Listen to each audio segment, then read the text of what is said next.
Triangle. It's a wonderful standing posture. It stretches the sides of the waist, opens up the lungs, and strengthens the legs and toning the entire body. You start standing with your feet one leg's length apart. Open and stretch your arms to the side at shoulder height.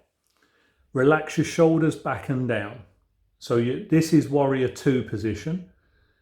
From that position, you're now engaging your quadriceps and your abdominals as you hinge down towards your right leg. Taking your hands towards your ankle, shin or knee, or a block if you have one, and lift your left arm up to the ceiling, turning your gaze up to the top hand, and hold for 5 to 8 breaths. Every time you breathe out, you may feel yourself get a little bit lower into that position and stretching a little bit more. Then lift to stand up, and you would then repeat on the other side.